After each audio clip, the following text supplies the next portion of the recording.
a good time. Put a smile on your face, yeah. KB Cam and Elation Radio. Even brighten your day and help you through the night. Bringing you good music. KB Cam and Elation Radio. And here's your host, KB Cam.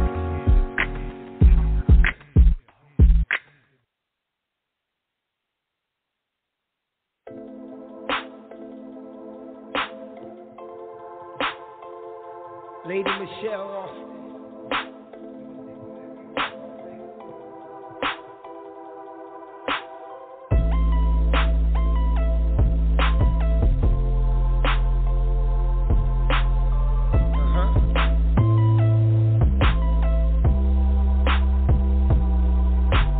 I know what you've been through.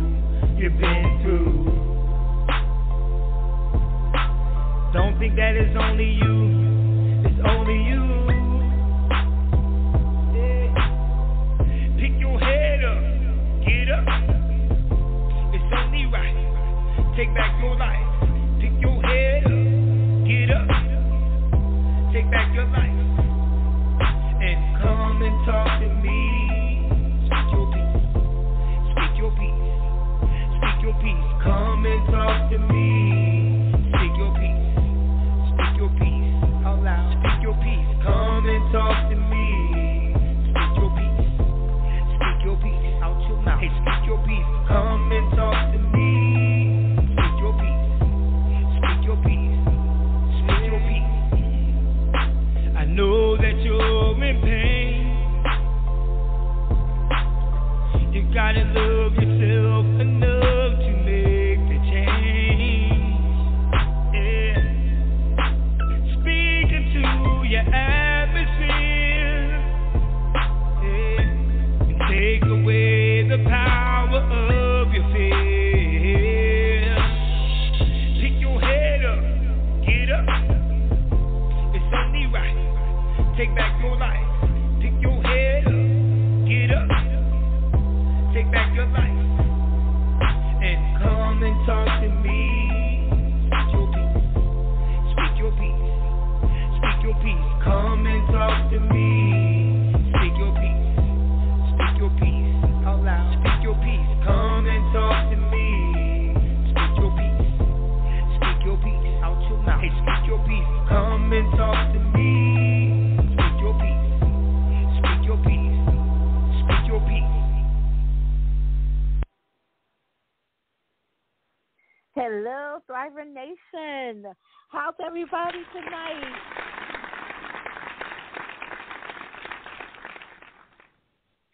I am so happy to be here with all of you, and I just thank you all for tuning in. You are listening to Speak Your Peace with Lady Michelle, and of course I am your host, Lady Michelle. So welcome to our virtual safe zone.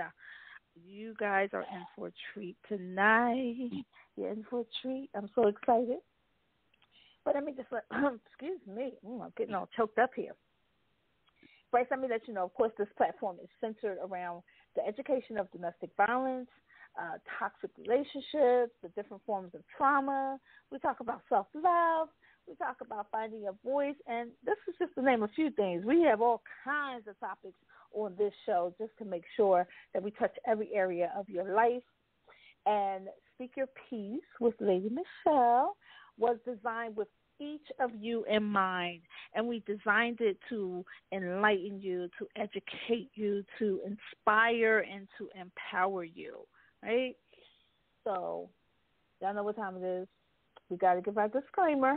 We can't ever start without a disclaimer, and the disclaimer is that all content of this podcast is intended for general information purposes only, and it is not intended or implied to be a substitute for professional mental health.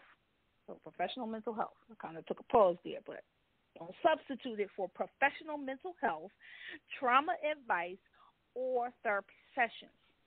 You must never, ever, ever disregard or delay seeking professional treatment based upon any content of this podcast. I want to make sure that you understand that. And please, please, please promptly consult your physicians or call 911 if you believe you have a medical emergency. Because we want to make sure that you are okay, and we want to make sure everyone takes care of themselves while listening to this amazing podcast, right? Okay. So now that we got that out the way,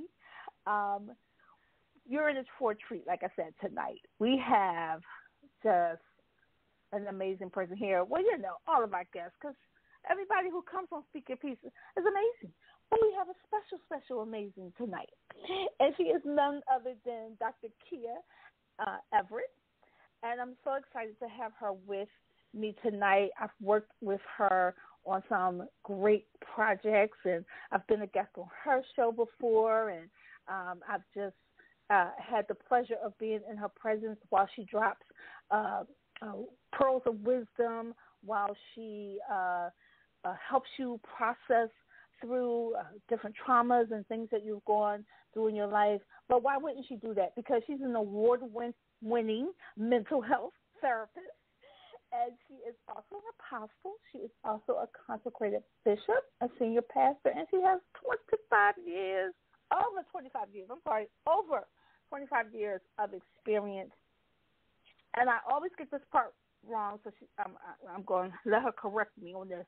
But I believe it to be that she is the first African-American, or has the first African-American mental health urgent care, right? So she's going to correct me on that, but let's go ahead and bring her on in. Dr. Kia, hey! Hey, Lady Michelle, how are you? I'm great. How are you tonight? I'm awesome. Thank you so much for having me on your show. You're welcome. You're welcome. Now, fix that last part that I said, because I want to make sure that they got the good information. So you got it right this time. It is the first mental health urgent care center. I am the first one to have it in the Mid-Atlantic region. Yay! Look at that. We have greatness on this show. I love it. I love it. I love it. So with all of that, taking that into consideration, we are going to talk tonight about minority. Okay, so let me say it this way, because I didn't know this. July is Minority Mental Health Awareness Month.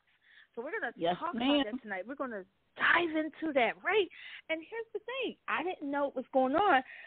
Like, it needs to be advertised more, because this is really serious. When I started, doing some research and looking into it, this is something that we really deal with, the minorities, and how to get the help that we need, how to even recognize it, acknowledge it, and all of those things. So this is and I'm just going to be quiet for a little bit and let you just dig right in and educate us all.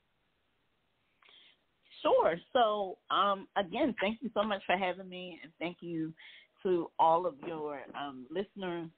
I am truly honored and count it a privilege to be on the show this evening. But, yes, as you said, July is Minority Mental Health Awareness Month, and this is definitely something that we don't talk about too often, but it's something that we need to bring more awareness to. Because as we are thinking, or as we know, being in the minority population in America can be very stressful and take a major toll on our mental health. And so, when we think about minority mental health awareness, we are bringing a lot of awareness to mental health now, but then there's another piece of it, and that is minority mental health awareness. And you may say, well, why do we want to highlight minority mental health? Well, one, because when we look at our counterpart, our white counterpart, and there's really no nice or other way, I should say, to say it. But when we look at the minority population, one of the reasons that we can't access the help that we need is because there is such a disparity when it comes to health care for the minority population versus our white counterparts or the other population. And when I speak of minority, I'm not just talking about our African Americans. I'm talking about black and brown, meaning, our black population, our Latina, our Asian American, any population that would fall into the minority category, we are not able to access resources in healthcare the way our other counterparts are. So that leaves us with a problem or a challenge as to why mental health and the awareness and accessing the resources is still such a challenge, more so than it is for our other counterparts. Wow. Oh, that's a lot. That's a lot to take in. And when I looked up about this, and you said it correctly when you said, of course, blacks, indigenous, I can never say that word right. I was practicing all day today so that I could get that word. And the people of color. So, you have our Asians and all of that, Hispanic and all of those wonderful people who make up this minority. And I looked up and it said that the theme this year was Beyond the Numbers. And that really hit me because, wow, you got to go beyond the numbers of what you see here. What can we do? What can we do as a community? How can we help to change this? What kind of support can we give? I think a lot of times, too, that cultural-wise, we don't seek the help as well. And exactly. And remember back in the day, Big Mama, they just, or whomever it was, Aunt Lula or somebody, they just kept her in the back room. And, she had mental health issues, but they just kept her. They would take her food back there and they whatever, but just kept her away from everybody. And so those generational traumas have, gone down through the line, and we don't really go and get the help like we should. There are many things that goes with it. Of course, sometimes we're not able to get the access. Sometimes we don't have the health insurance. We don't have the money to pay the co-pays. We don't have, those kind of things as well. So that falls into play. Go ahead. Exactly. And, the other thing is we are not able to tap into the resources the way that others are. As you said, Big Mama, stayed in the background, or, we grew up in that culture of what goes on in the house stays in the house, or what goes on in our backyard stays in the backyard. So, we've been sick for a long time. Our people may have been dealing with these issues and challenges for a long time, but we had a tendency to either what we call sweep it under the rug, or try to deal with it in-house, or we would go to the church, and only to find out later in life that and we went to the church because our church, our go-to for solving problems was, if we could not handle it in home as a culture, our go-to was the church. Only to find out that the church didn't have all the answers. because it was more of a clinical issue, or it was more of a healthcare issue. And so, all of those things became a challenge. And because our communities are generally the last to get the information, we, it's kind of like, when you go to the buffet, everybody says, oh, I want to get there early because I don't want to get what's left over. So because we get the information last, we get what's left over. And so generally we don't get the cream of the crop. I remember, and I'm shifting a little bit. I remember when, because I was a first generation college student, and I remember when I was going to college, and everybody gives you words of wisdom when you get ready to go off to college. And my older sister, one of the things she said to me as I was getting ready to go to college, and back then, I had always grown up in predominantly white schools. My elementary school, I went to Chestnut Hill, and my high school, I went in the greater Northeast. So when I was getting ready for college, I was going to tap into my black roots. I wanted to go HBCU. And my sister said to me, she said, listen, I get it. I get that you want to, be around your people and you want to tap into your black power. She said, but you have to go where the money is. And she said, one thing I'm going to say to you is you want to go to a school where the quality of education is going to give you what you need to carry you through life. And what she said, and what I mean by that is you can go to an HBCU, she said, but that what you get in terms of education is always going to be limited. But if you go to a predominantly white institution, understand they are going to make sure that their kids always have the best that's out there to get. And you're going to get that information just by virtue of the fact you're there.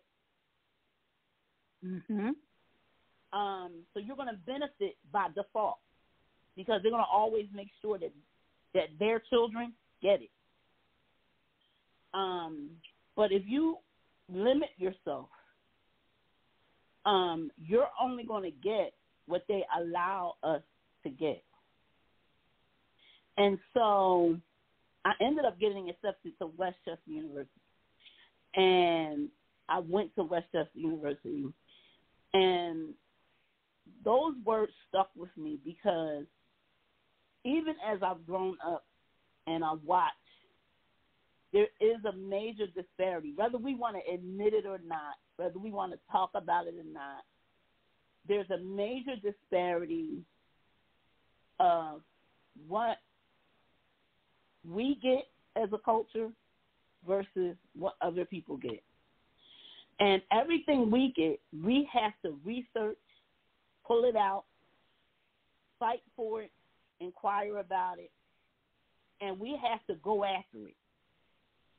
But our other counterparts, if you will, they can get that same information just by virtue of who they are. Does that make sense? Ooh, and that makes perfect. Yes, and that stuck with me because to me going into college, but I see that as I am going through life now. And so because we are, if we stop, when we look at minority mental health, how does that impact us as a people? And for me, you know, I know that I know who I am. I've embraced my blackness, if you will. I get it. But embracing who you are, it can either work for you or it can work against you. I choose to allow it to work for me. I know who I am. But because of who I am, I recognize that anything I have, anything in terms of my success, I'm going to have to work for it. That's just the bottom line. Nobody's going to give me anything. Or I can take the approach that because I'm black, I can sit and blame everybody for what I don't have. But I choose not to take that road. I choose to take the road that nobody's going to give me anything. Anytime I'm sitting at the high end of the table, everybody's going to wonder why I'm there. But it's up to me to let them know that I earn my right to be there. So I'm just going to pursue and go after it. Now, does that make me frustrated sometimes? Absolutely. Does that make me stressed sometimes? Absolutely. Does that make me angry sometimes? And I'm talking about the mental health part. Absolutely. Do I look around and feel like that's unfair sometimes? Most definitely. But I can sit and talk about it, or I can make it work for me. Wow. Whew. See, I told them you dropped some pearls of wisdom here. You gotta catch this Thriver Nation. You gotta catch the words of wisdom here. That was powerful what you said, and I totally get it. I totally feel what you're saying. Being black and being a woman, I fall into both of those two minority categories, and so I absolutely. I understand what you're saying and find it. You know, I was looking at the cultural part of it and just how the stigma has been down through the years of not getting help, not, you know, no one wanting to say they needed therapy. They kind of looked at it as it was a only white people got therapy or seeked some type of help, and we didn't do that in the African American community and things like that. Or I remember growing up, I would hear someone got 302'd, or I don't even know, do they even still say that word? Am I outdated? Mm-hmm. Yes. You know, someone would, you know, do that, or there was a medical place that was right across the street from where we lived. We lived in the housing projects right there of Fox Street, and it was a part of the Medical College of Pennsylvania. And I remember some of the children from my school would go there sometimes after school, and they would have these little sessions, but nobody really talked about what was going on.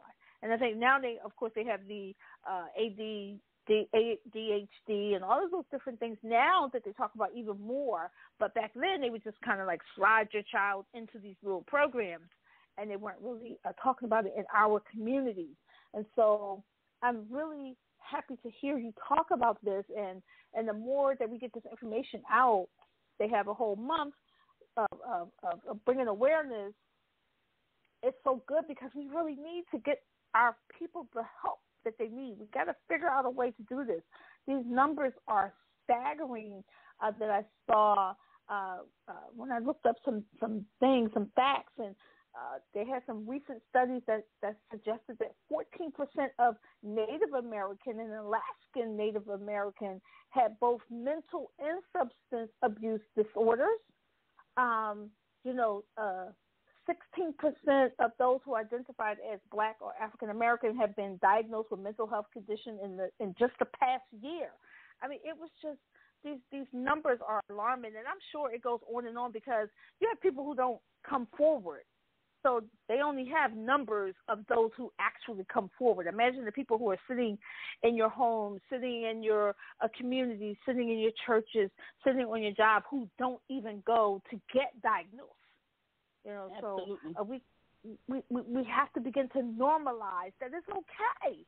It's okay not to be okay. It's okay if you need help. It's okay if you need a little medication to help you process. Many people have been through so much trauma, and they're just holding those things in, and they're just being in silence, right? Suffering in silence. They're never talking about it. Well, it begins to take a toll on you after a while, and what's going to happen? It's going to come out in some kind of ways that you're not ready for. Absolutely. You need to seek help. Yeah. And so then we need to come to you. Well, here's the thing. People don't realize just being black in America, just being a minority in America is traumatizing today.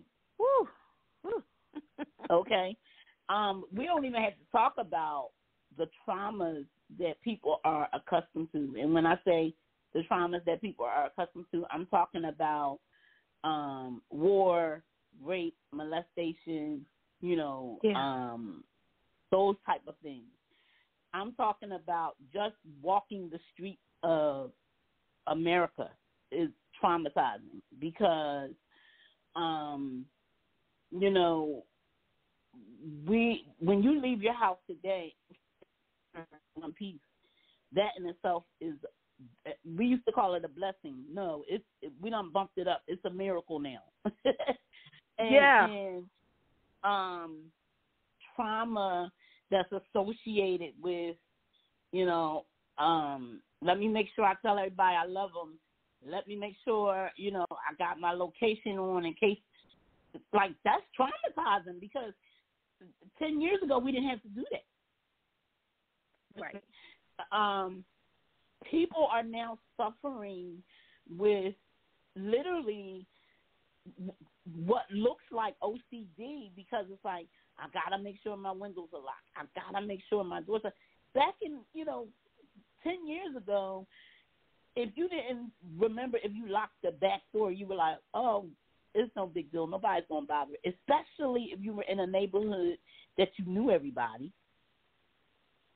But now, if you aren't diligent with those things and you can't remember, your stress level goes to an all-time high because you don't know what you may come back to. Right? Right. Just sitting in your living room playing a game with your child, you could end up shot by the police in the best neighborhood. So all of this, is a level of trauma that as minorities we live under because it is not, and this is not something that the ones that don't look like us, people that don't look like us, they don't necessarily have all of those same stresses. And a lot of times, when they say, oh, well, we understand. No, you don't understand. Because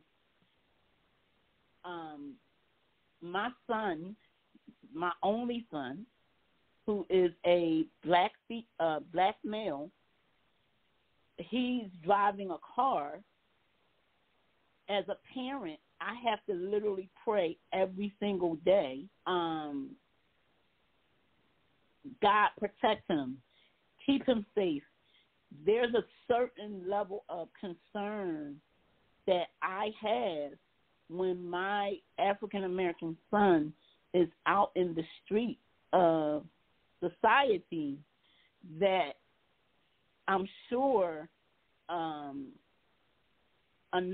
Caucasian parent would not have just by virtue of the color of their skin.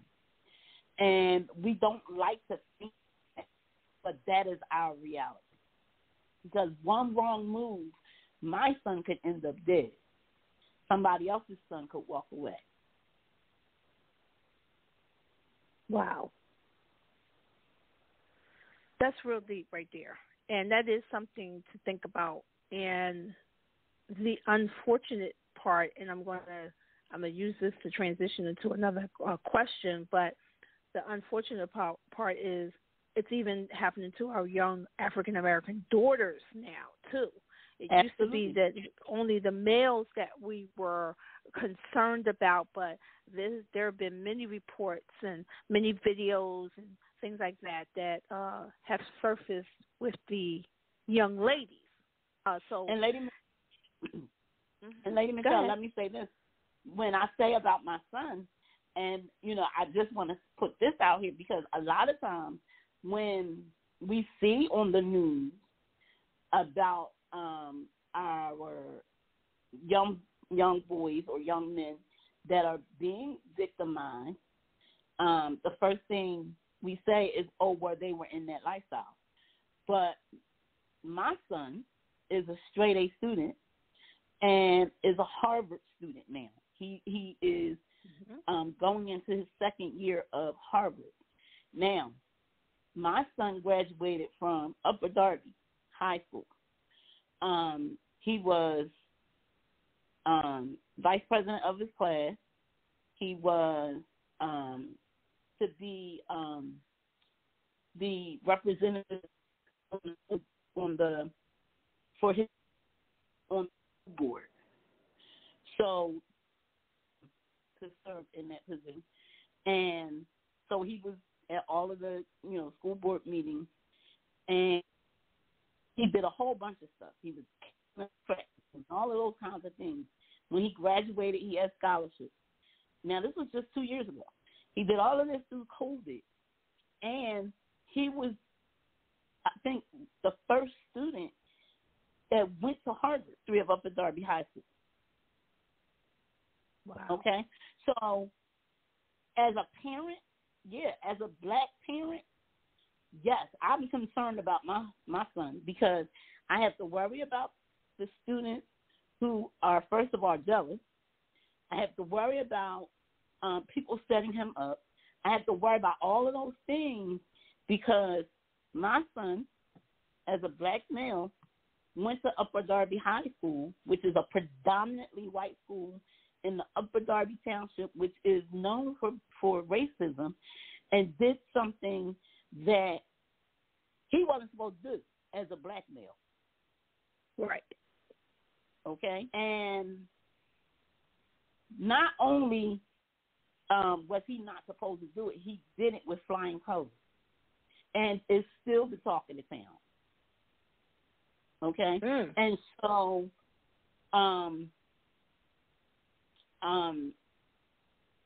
these are the concerns as, when we talk about minority mental health. Okay, we're not rich people. So we didn't pay him. We didn't pay for him to have all of this. He earned all of this. But we still can't even, yes, we're elated. But as a parent, there's a deep undercurrent of a concern because it's like, okay, who's after my son? Is somebody after my son? And we have to, my husband and I have to constantly undergird him and cover him with, not just him, but our whole family, because we know the tactics of the enemy, that if they can't get to him, they'll come after the family in prayer. That's right. Hurtful, right? All because as a black male, he did something in a predominantly white culture that wasn't done before as a black male. So let me get this. So because what I'm hearing is you and your husband, so the mental state that is taken on you all to be worried about him, to pray for him, to make sure that everything is good. How is his mental state in all of the things that you just mentioned that he's done, and the people who may be trying to keep him from excelling in life? How's his mental state with this? Well, it's funny you ask because my son is so trusting and so, I wouldn't say naive, but like he loves where he went to school. He loves the area, and he's in Abu Dhabi right now as we speak. And we're constantly saying, son, like, you know, don't be caught up there, you know, blindsided. Don't be careful, you know. Right. We're constantly saying to him, like, dude, like, why are you up there? But, you know, his friends are there. He was in the district all of his life. You know what I mean?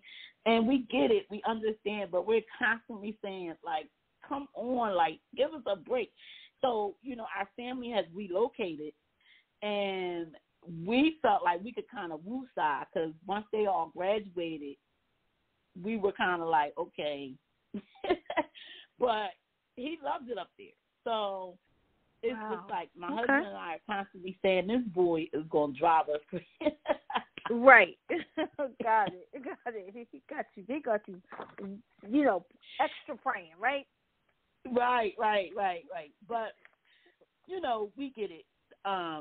He's a teenager. So, you know, teenagers are, they feel like we good, we got it. But I'm just saying, you know, we still, even though Dr. King fought for that equality, we still very much live society where the equality is not so equal. Yes. And it plays a major part on our mental health. And, you know, we still have to fight to get the resources and the resources and the information that we need to help us to get through, you know, the things that we need to get through. This is something. I love the information that you have given us, and I want to give a little bit more, and then I would like for you to talk about what you have coming up in terms of some mental health programs and some different things that we can access so that we can get more wonderful information about this. So, again, like I said, the theme this year is Beyond the Numbers. And there's a write-up that talks about more than 60 million Americans suffer from mental health condition in any given year. And many of those individuals, of course, are African American, Hispanic, Asian American, or part of another minority population, which, of course, is the people of color. Yet the studies should suggest that African American and Hispanic Americans seek treatment at only half the rate of whites. I wanted to make sure that I got that out there. Half the rate of whites, while Asian Americans only do so at 1/3 of the rate of whites. So we need to really look at these type of numbers, and we need to really stress in our cultures, stress in our communities that it is good to get help, to seek some kind of treatment. And it was really, because of a lot of these numbers, because of a lot of this with the minority in 2008. Now, this was back in 2008. Now, we're already at 2022. But in 2008, that's why they started this whole minority mental health awareness month. And that was attributed to B.B. Campbell Moore. I had never heard of her before. But this is, I'm telling you, Thriver Nation, look her up. Look up some of the work that she's done. Really get in tune with what is going on around us. And if you feel like you need some help or you need to talk to someone, be sure to do that. I have a therapist that I go to. I have several therapists. I have some late night sessions. I have some, I have a life coach that I speak with. I'm always talking to someone about some of the things that are going on in my life. You have to talk. You have to get those things out. Speak up. Speak out. Don't hold those things in, because you never know what the outcome will be. And if you simply speak about it, you can be in a room speaking about these things and find out that someone else in that room has experienced the same things that you have experienced, and you guys can even probably walk each other through, or, some kind of help will come about just in a conversation. So I'm just saying all that to say, get the help that you need. Seek help. You're not crazy. We don't use all of those terminologies anymore. It's not anything to look at as this bad thing, but it's really about your health, taking care of your mental health. Just like you would take care of your physical health, go get a physical from your doctor, you need to take care of your mental health as well. Am I correct, Dr. Kia? Absolutely. I often tell people, and I use this for example all the time, when it comes to, if somebody was standing in front of you and they were grabbing their chest, sweating profusely, and fell out, you would not hesitate to call 911, because you would assume that they were having a heart attack. And so you would call 911. You would want to get them to a cardiologist as quickly as possible. So it's the same thing. If someone is showing signs of mental distress,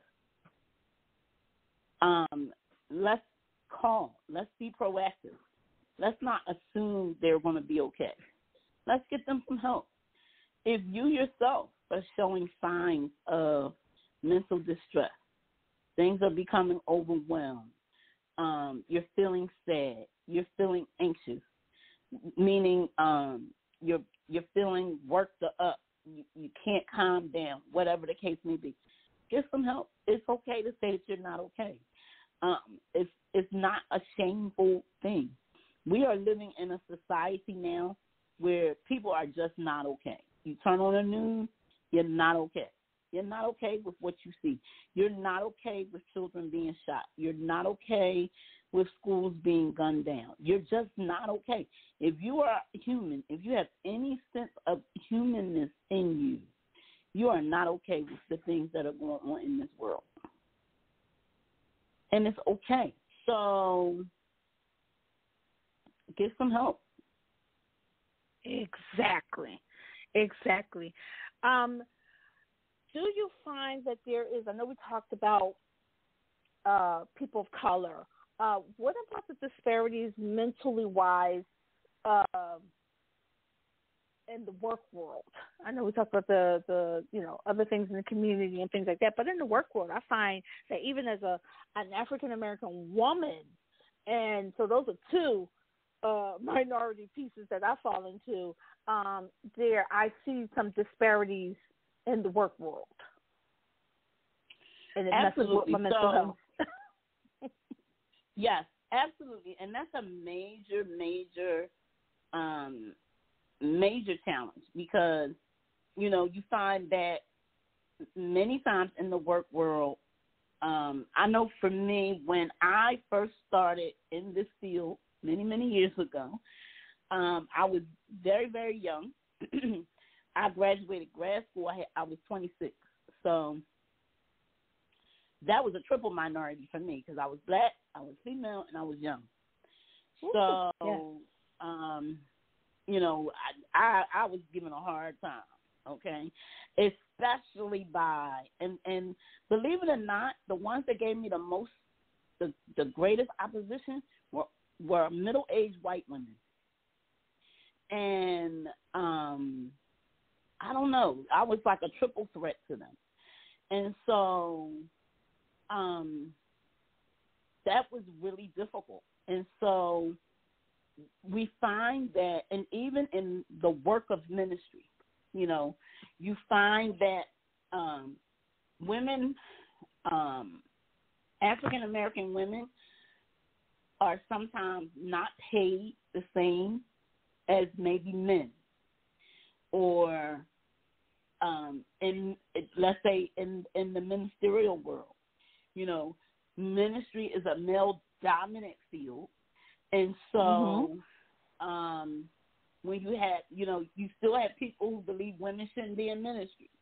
So we have that whole, women are always fighting for their place and all of that kind of stuff. And so that's very stressful because, women may be doing the work, but men are the ones that's getting all the support. That's very stressful. When you get into the corporate America, you might have someone who's very, very talented, and they are the ones making the CEO look like the champion. But yet and still the CEO is giving the accolades to the other person, okay? Because the other person has the look. Yes. The person who doesn't have the look is the one that's doing all the work. So you have all of those things that's going on in the workforce. And it's not until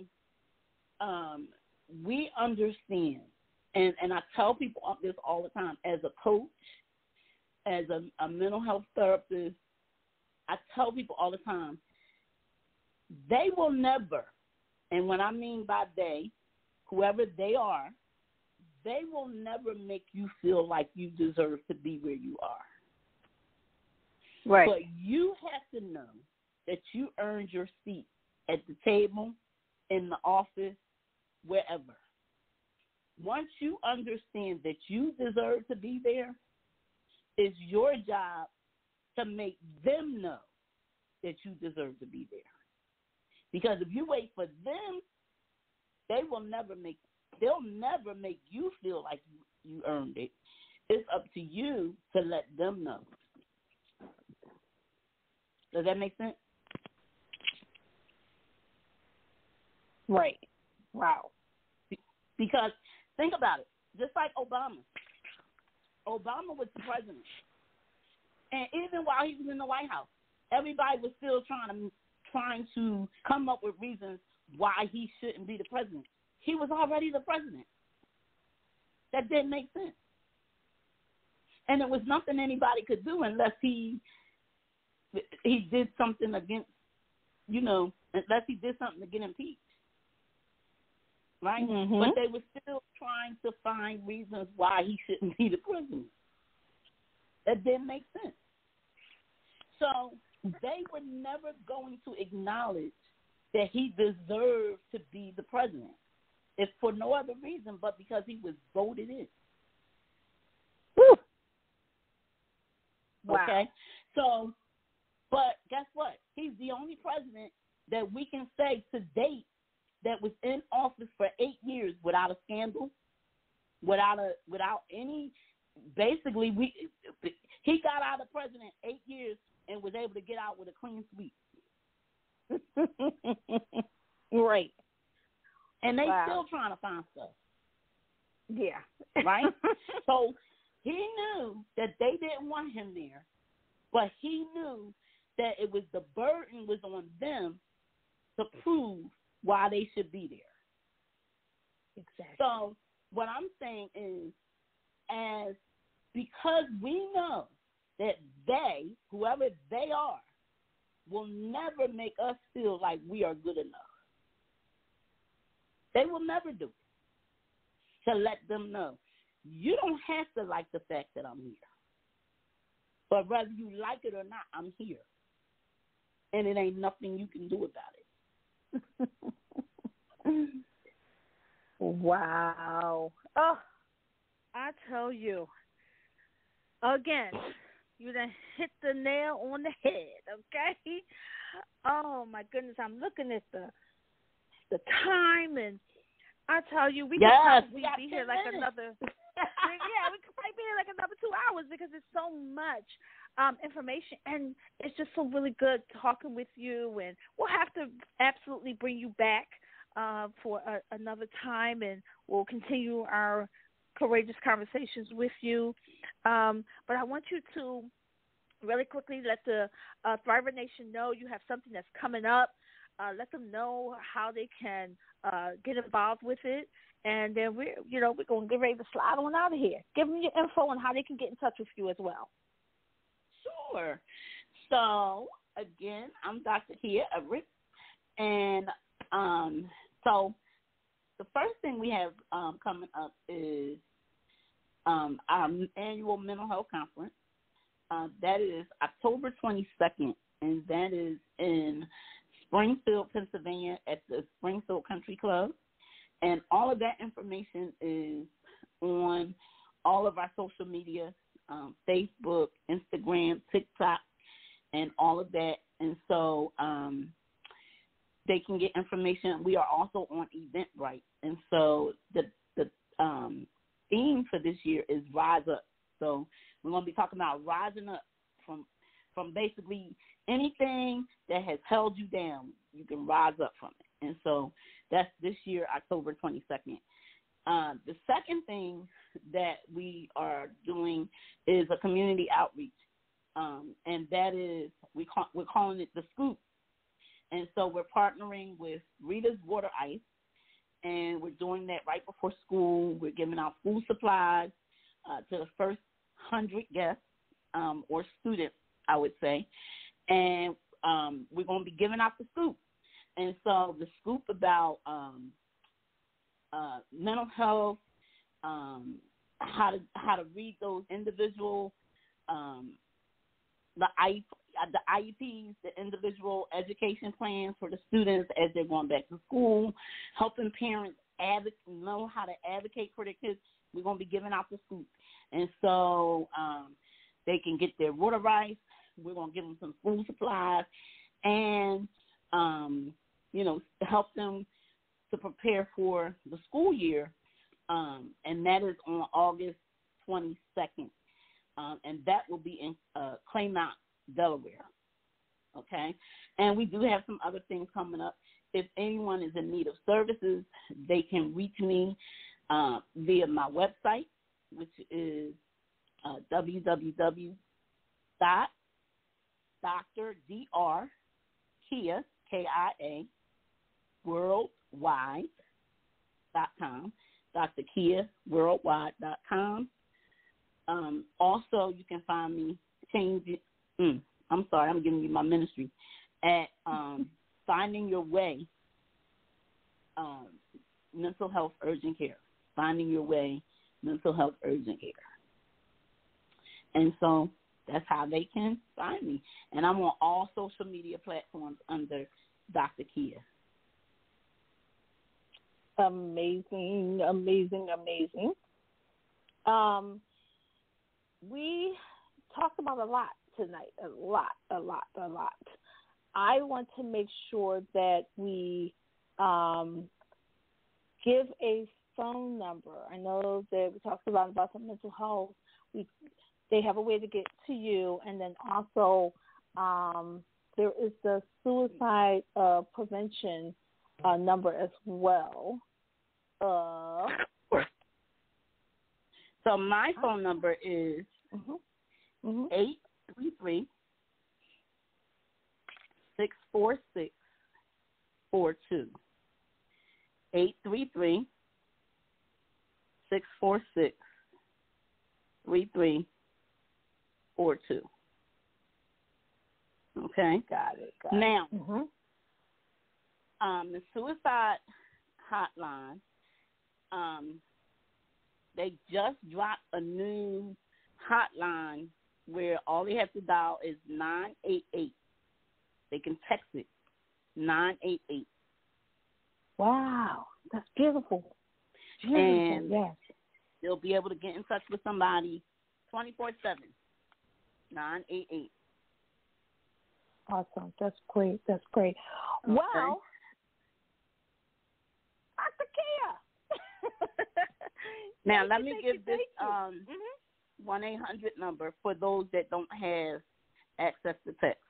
And that number is 800-273-TALK. 273-TALK.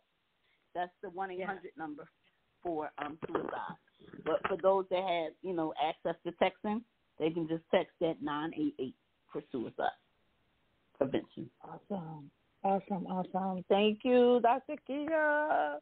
Thank you yes, for ma'am. being Thank here you so much. tonight. You're welcome. You gave us a great some knowledge to go with. Again, thank you for even bringing it to my attention. I had no idea that July was Minority Mental Health Awareness Month. I'm glad that I know now, and we will make sure to always keep our Thriver Nation abreast of what is going on. They can also connect with you. We will make sure that we put everything up on our social media pages. This podcast will also be available. We're available on all kinds of things. Spotify, iTunes, no, I'm missing somebody, iHeart Radio Podcast, all of those different platforms. And then we also have our YouTube page, which is Speak Your Piece with Lady Michelle. I think the podcast, though, is under Lady Michelle Speaks. Yeah, let me get it right. Lady Michelle Speaks. And then you can go over and you'll be able to find all of the different podcasts that we have. But I just want to thank you so much again. You are such a blessing. We will certainly have you back because there's so much to talk about. There's so much to unpack. When you begin to talk about mental health, you can't do it in one session. We would be just doing a disservice to everyone if we tried to do it all in one session. So we would love to have you back on the show at a later date when our schedules can make that happen. Absolutely. All right. Thank you so much. Thank you so much. You're welcome. So, of course, Thriver Nation, my final thoughts to you. We always say be kind to one another, but we always go a step further here at Speak Your Piece with Lady Michelle. And we say be kind to yourself.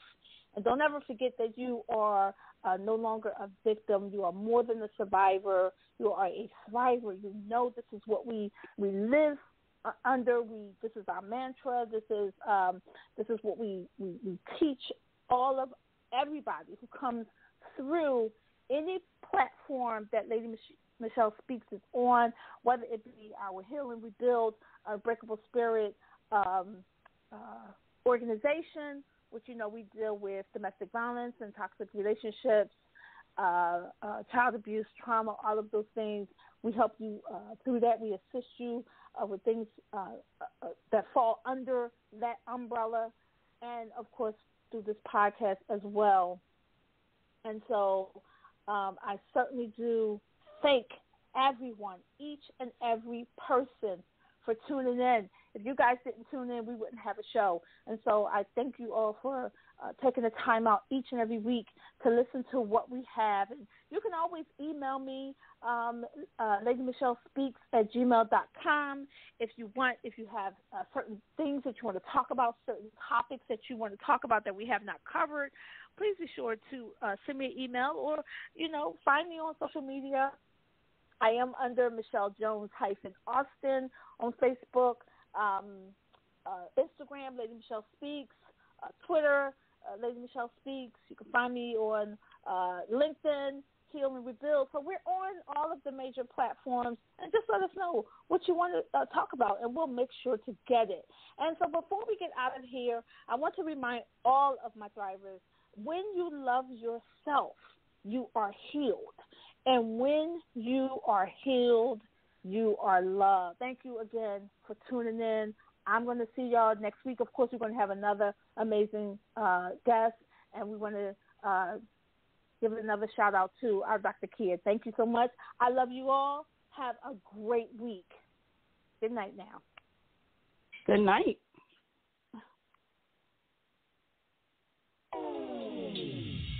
Pick your head up. Get up. It's only right. Take back your life. Pick your head